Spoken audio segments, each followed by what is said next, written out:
But you will cheat. You will cheat. Hey, look, everybody keeps saying I'm cheating for no reason. Good. Nice composure, good. Two underneath when he leans on you. Don't give him time. That's it.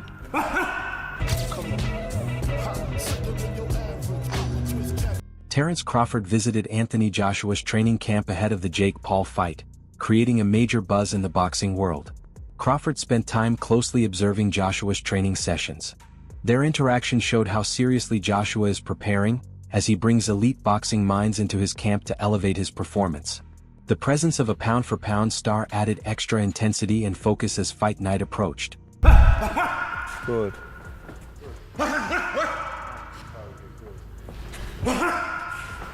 Good. Nice composure, good. Two underneath when he leans on you. Don't give him time. Anthony Joshua is always open to new experiences and fresh advice from every fighter he meets.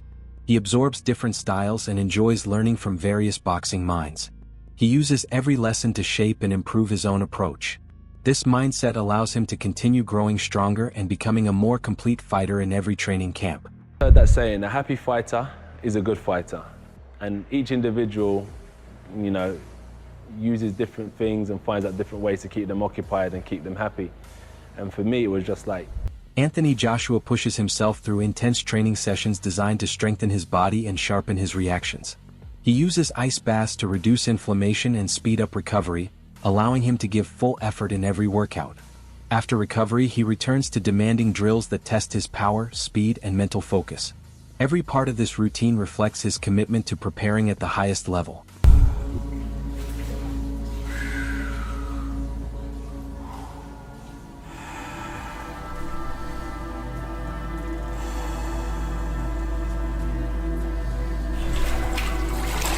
Combat sports analyst Wade Plemons gives a very strong opinion on how Anthony Joshua should approach the Jake Paul fight. According to him, this is not a fight where Joshua should take his time or drag things out for entertainment. Wade emphasizes that Joshua must handle this matchup quickly and decisively, without allowing it to go into unnecessary rounds. His reasoning is simple. A heavyweight with Joshua's resume and reputation cannot afford to give Jake Paul extra time in the ring. Wade explains that extending the fight could raise unwanted questions and potentially damage Joshua's image. Instead, he believes Joshua should end the fight early to protect his status in the sport.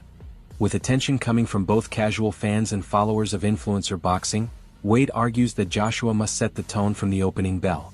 Joshua has the size, experience, and power advantage, and Wade insists that the cleanest way to approach this fight is by securing a fast and convincing finish. Which I think could be a little bit of a feeling out first round for AJ too, then Jake wins to me. And I know that sounds like, oh, but it's true, bro. AJ shouldn't be going rounds with Jake. He just shouldn't. That's a two-time world champion. You know what I'm saying? Olympic gold medalist, gold medalist, two-time world champion. You shouldn't be going rounds with Jake. Jake hasn't fought anybody in, I mean, I don't know where they currently rank Tommy Fury, but he hasn't fought anybody in the top 50 in any weight division he's participated in. Mm-hmm. So if that guy's going 3, 4, 5, 6 rounds with you, cooked. But I think if you're putting money on it, I would say AJ round 3 maybe. Yeah, I'd say 2 or 3. 2 or 3. Everybody's kind of jumping on the AJ round 2, and I'm like, Jake's tough. Could he use his feet for a little bit longer than people imagine? Is it going to be tougher for AJ to land on him early, maybe? But I think at a certain point, the cat corrals the mouse a little bit.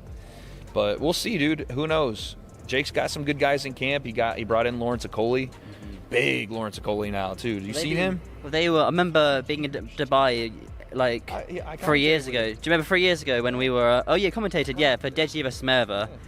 And funny enough, from that fight week, Jake Paul went and hung out, went shooting of AJ. Yeah. I think laser tag of AJ. Yeah.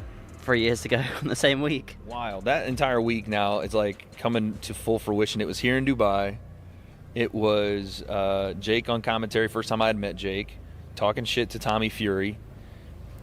Lawrence Okoli was on commentary with me, and I was like, how are you a cruiserweight? Because at that time, he was still a cruiserweight. And I was like, how the fuck are you a cruiserweight? You're massive. And sure enough, now he's 265-pound heavyweight. He's way too big, by the way. But, he's got Lawrence in camp. He's got Jared Anderson in camp. What's supposed to have been our... Anthony Joshua's training camp for the Jake Paul fight represents a very different approach compared to his usual preparations. As a former unified heavyweight world champion, Joshua is known for structured routines, careful planning, and controlled sparring environments. However, this camp takes a new direction. The intensity is higher, the pace is sharper, and the changes in style show that he is not taking Jake Paul lightly.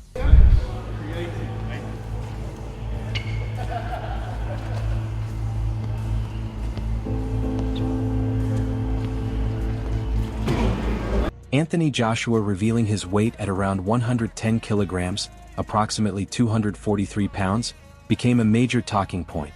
Throughout most of his career, Joshua rarely needed to make major weight adjustments and usually stayed within a comfortable range that suited his style. This time, however, it became clear that he had cut nearly 20 pounds in a short period, which raised concerns among analysts that at this stage of his career, now in his mid-30s, cutting weight so aggressively is more challenging for the body. It can affect strength, recovery, hydration, and overall performance.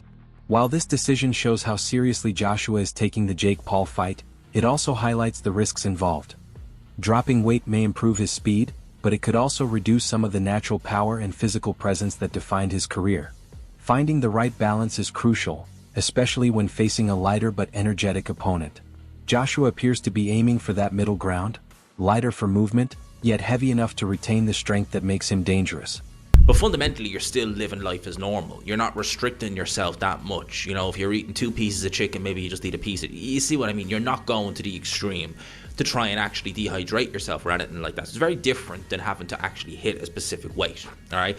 And to do that in a relatively short space of time, because this fight's, you know, not that long has it been announced, and it's not that long until the fight. It's only 2 weeks away.